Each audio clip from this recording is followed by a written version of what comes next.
ये नज़ारे हैं फिल्म संत तुकाराम के लॉन्च के, जो हुए मुंबई में। कर्जन फिल्म पुरुषोत्तम स्टूडियो लेकर आया है ये फिल्म, जिसमें मराठी फिल्म के अभिनेता सुबोध भावे खास अंदाज में नजर आएंगे। इनके साथ संजय मिश्रा और शीना चौहान है। इसको डायरेक्ट किया आदित्य ओम ने और पेश है इसके ट्रेलर लॉन्च के खास नज़ारे।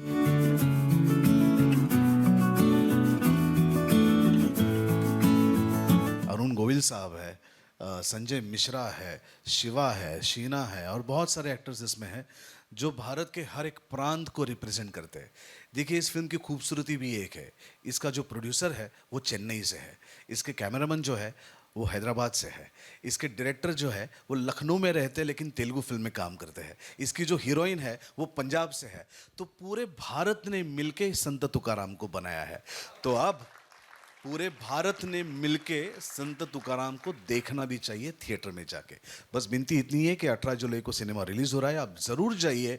सपोर्टिंग मी एंड लास्टली मैं ये कहना चाहूँगी कि on a personal note this character अवली Jijabai it has been the most soulful dream role for me as an actress. मैंने काफ़ी किताबें पढ़ी और सारी चीज़ें की। ऐतिहासिक फिल्में जब भी हम इस तरह की करते हैं तो ऐसा कभी कभार हो सकता है कि कुछ तथ्यों पे या कुछ चीज़ों पे लोगों में दो मत हों कि ऐसा नहीं, ऐसा हो सकता है क्योंकि हमारा इतिहास ऐसा है। लेकिन ज़रूरी है कि जो किसी की भी भावना है, किसी का जो संदेश है, वो हम पकड़ के रखें, क्योंकि किसी व्यक्ति का संदेश, उसी व्यक्ति की भावना और उनका जीवन और उनका चरित्र ज़्यादा महत्वपूर्ण है ज़्यादातर करके और तथ्यों से ज़्यादा। तो उसके बाद हम लोगों की ये शुरुआत हुई। मैंने फ़िल्म के स्क्रिप्ट लिखे, डायलॉग्स लिखे, लगभग 2-2.5 साल।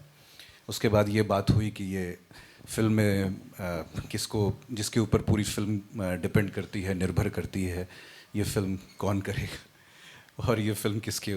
तो एज अ निर्देशक मेरी पहली शर्त ये थी कि फिल्म में जो मुख्य अभिनेता होंगे वो कोई मराठी भाषी व्यक्ति ही होंगे जी। और ये मेरी पहली वो थी कि क्योंकि संस्कृति का सवाल है, भाषा का सवाल है, अस्मिता का सवाल है, कल्चर का सवाल है। तो पहले दिन से हमारी कोई 2 चॉइसेस नहीं थी हमारी सिर्फ एक ही चॉइस थी और वो सुबोध सर की चॉइस थी। और और सुबोध सर सब लोग इस बात को अच्छे से जानते हैं कि उनको बायोपिक किंग भी कहा जाता है। तो हम लोगों ने सुबोध सर को अप्रोच किया और बहुत ही ग्रेशियसली इन्होंने उस अप्रोच को स्वीकारा और उन्होंने एक हमको फैक्ट बताया, जो कि मैं शायद इनसे पहले बता देता हूँ कि इनको संत तुकाराम महाराज के ऊपर इसके पहले 4-5 बार ऑफ़र हो चुकी थी, लेकिन किसी कारणवश हो नहीं पा रहा था। तो शायद विठोबा की भी ये इच्छा थी कि जब राष्ट्रीय स्तर पर और अंतर्राष्ट्रीय स्तर पर संत तुकाराम महाराज के ऊपर कोई फिल्म बने तब सुबोध सर करें शायद ऐसा। तो उसके बाद हमने शूटिंग की और सारी चीज़ें, पोस्ट प्रोडक्शन और वीएफएक्स में हमको थोड़ा सा समय लग गया। आज फिल्म आप सब लोगों के सामने है।